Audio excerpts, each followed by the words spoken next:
Brandon Marshall, an NFL player so good the Lord named him twice. Will the real Brandon Marshall please stand up? Sorry, no, the one who played for the Denver Broncos. Damn, that's right, you both did. The fact that both of your Twitter handles start with B Marsh seems intentionally confusing. Sorry, B Marsh, I'm talking about the other B Marsh, wide receiver Brandon Marshall. There are a handful of all-time great NFL wide receivers who never won or even got to play in a Super Bowl. Calvin Johnson, Andre Johnson, Chad Johnson, anyone named Johnson really. Larry Fitzgerald also comes to mind, but the more I reflect on dominant wide receivers, the more I am reminded just how insanely talented Brandon Marshall was. He never even got to play in a playoff game, which makes his career more impressive as he was handicapped by bad teams. Simply put, he was bigger, stronger, and faster than any defensive player trying to cover him. So today, I want to go balls deep on forgotten beast, Brandon Marshall.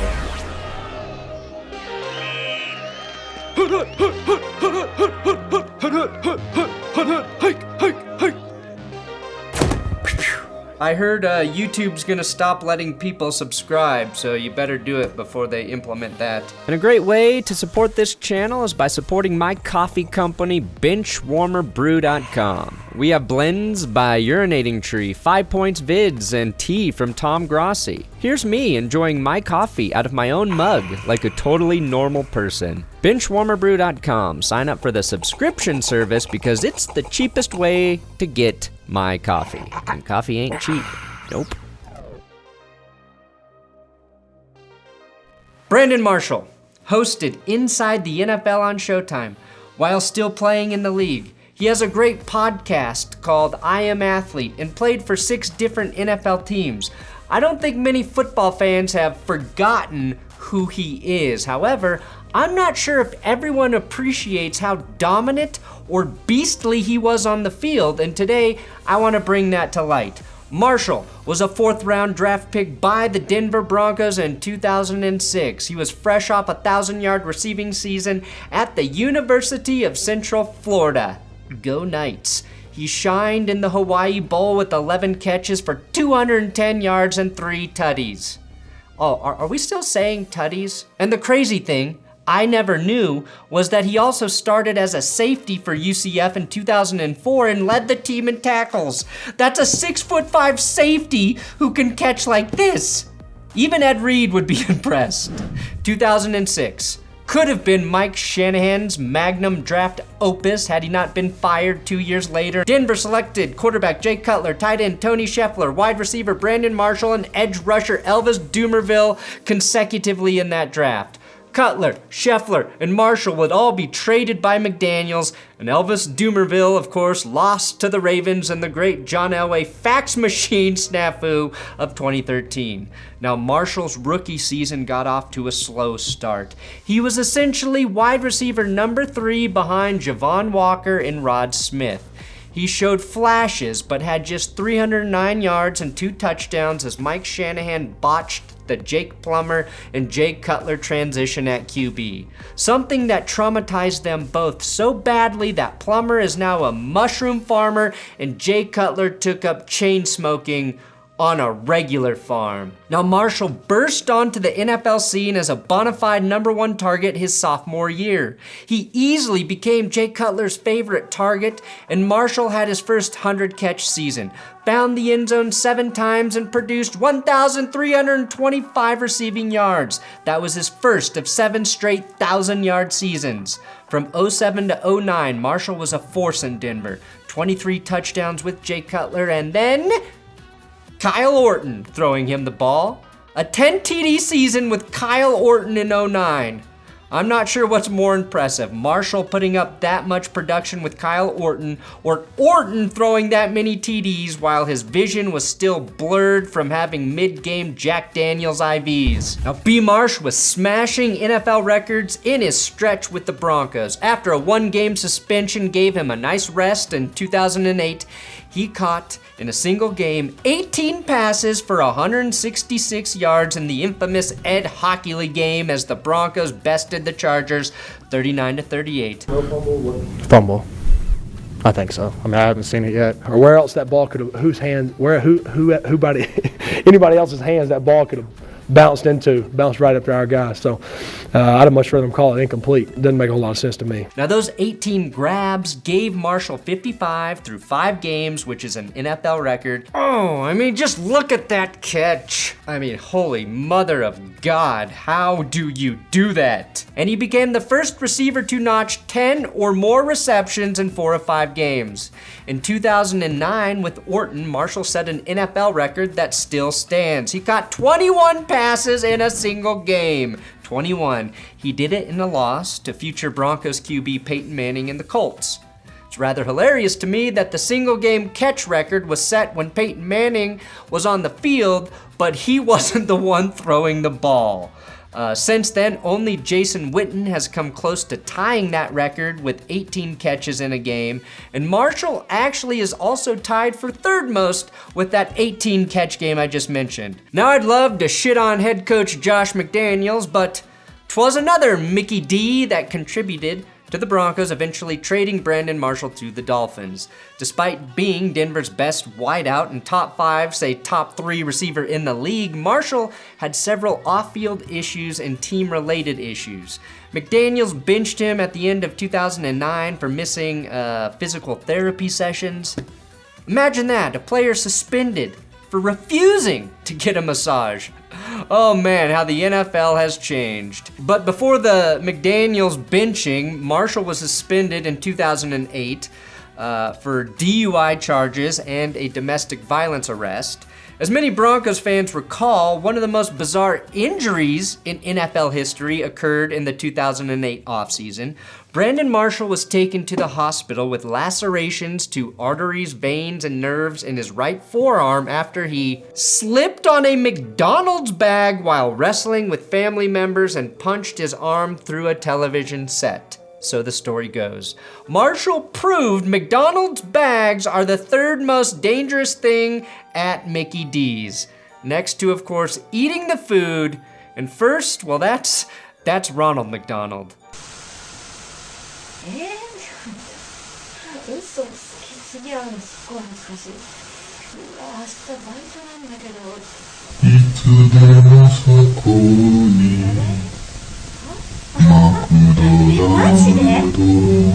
Now, despite Marshall's supersized production, Josh McDaniels had the patience and possibly the brains of a toddler and traded B. Marsh to the Dolphins for second-round picks in the 2010 and 2011 NFL drafts. One of those was packaged to move up and get Tim Tebow, so 115 for another 15. Despite never reaching the playoffs in Denver, that Marshall trade helped the Broncos reach the postseason for the first time since 2005. Now here's where you have to appreciate how transcendent Brandon Marshall's talent really was. He goes from Kyle Orton to Chad Henne and still continues to have 1,000-yard seasons. He essentially traded his old Schwinn for a Huffy and was still placing top 5 in the Tour de France. His touchdown production dropped a bit in Miami because the Dolphins were lovable losers struggling with head coach Tony Sparano, who was fired mid-season in 2011. In comes Todd Bowles and gets 2 wins as interim, but is replaced for some white reason by Joe Philbin in 2012. Marshall, meanwhile, torches the Jets for 166 yards and a touchdown, and has 5 games with over 100 yards in 2011. The only person who could slow down Brandon Marshall was his wife, who stabbed him with a kitchen knife in April of 2011. Marshall has talked about his off-field incidents and his battle with mental health issues, which I greatly respect. You helped save my life. The only reason why I'm standing here today is to use my story to help others who may suffer from what I suffer from. The stabbing missed all vital organs and he recovered in 2 to 3 weeks, which means the goddamn McDonald's bag is still more dangerous than a knife. If you ever see OJ at a McDonald's, run. Run for your life. Now, the Dolphins traded Brandon Marshall to the Chicago Bears, where he was reunited with his quarterback, Jake Cutler. That duo in 2012 gave the Bears their first 1,000-yard receiver in a decade. Shout out Marty Booker, who was the last to do it in 2002. To understand how dire the Bears' offense has been, Marshall was just the second Bears receiver named to the Pro Bowl since Dick Gordon in 1971. The Bears had 2 Super Bowl appearances in that time.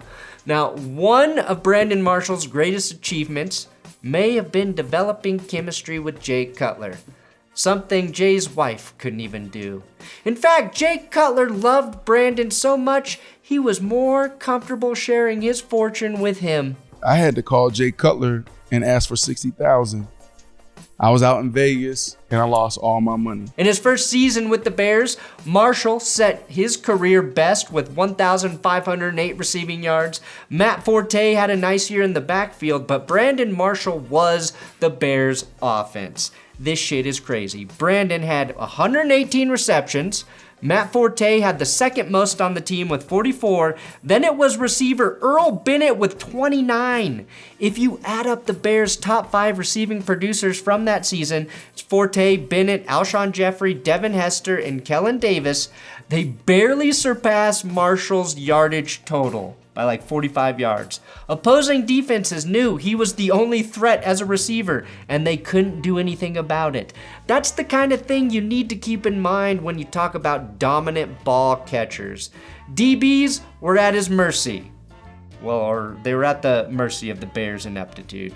Devin Hester may tell you that Jay Cutler was afraid of Marshall, and that's why he got so many balls from him. Jay was a little afraid of Brandon. They were getting arguments in practice, and B. Marshall wouldn't get a certain amount of balls in practice, and he would go off on Jay, and they would sit there and argue back and forth and cause a big scene. But if a QB has a guy who is doing this and this, Rusty Harden, Deshaun Watson's lawyer, wouldn't even defend this. The receiver to the other side didn't even run a route. We just looking. He just looking at B. Marshall. B. Marshall ain't even open. 10 seconds go by. He threw it to him. Boom. Now, we should also thank Brandon Marshall for paving the way in the Your Cleats, Your Cause initiative. In 2013, Marshall wore green cleats to support his mental illness foundation and promote mental health awareness. Marshall was diagnosed with borderline personality disorder, which he tackled head on. You know, when you start making these mistakes on a global platform, it forces you to really either fold or stand up and deal with it. I had to go to McLean Hospital for 3 months. I was in an outpatient program, and it immediately transformed my life. The NFL, of course, fined Marshall for doing something honorable. He went on to match their $10,000 fine and donate that to a cancer care facility. From 2007 to 2015, Marshall could have had 9 straight 1,000-yard seasons, which would have tied him for second most in a row with Tim Brown. Hell, just 9,000-yard seasons total is good enough for third best all time, trailing only Jerry Rice and Randy Moss. But Brandon Marshall was injured week 14 when the Cowboys' Barry Church waged a holy war on Marshall's back. Church's knee broke 2 of Brandon Marshall's ribs and collapsed his lung. And now we have proof Church is even more dangerous than McDonald's. Now, the Bears sent Marshall to die with the Jets in a trade in the 2015 offseason. Little did they know Marshall was about to have his most complete NFL season to date. Ryan Fitzmagic and Brandon Marshall had the kind of chemistry that would give Bill Nye a 4-hour erection. Marshall had his second 1,500-yard season and set a personal best with 14 receiving touchdowns. Marshall's season was historic for the Jets franchise. He set new single-season records for receiving yards and receptions, while tying the record for receiving touchdowns with Art Powell and Don Maynard. Don Maynard? The guy from Tool?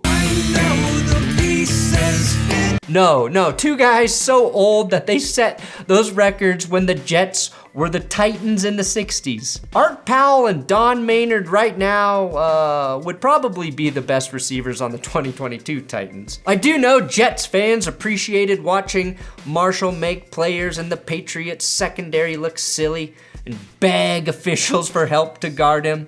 Like many aging players though, Marshall struggled with injuries late in his career. It's probably why he doesn't get more love, as his final 2 seasons weren't productive. The Giants gave him a shot in 2017 with Eli Manning, but his season ended with an ankle injury that required surgery in October. Marshall's career officially ended though as a member of the New Orleans Saints in 2018, but his final NFL touchdown pass came in 2018 by way of Russell Wilson, week 1 of that season in a loss to his first team, the Broncos. Everything came full circle for Marshall. A perfect circle. A Maynard callback. Now his numbers make him a borderline Hall of Famer. Quite honestly, if Antonio Brown is eventually considered for the Hall of Fame based on his production, Marshall should be too, as they are 23 and 24 all-time in receiving yards, and each had 83 receiving touchdowns. The major difference between their on-field careers is, of course, that Marshall never had stability at the QB position.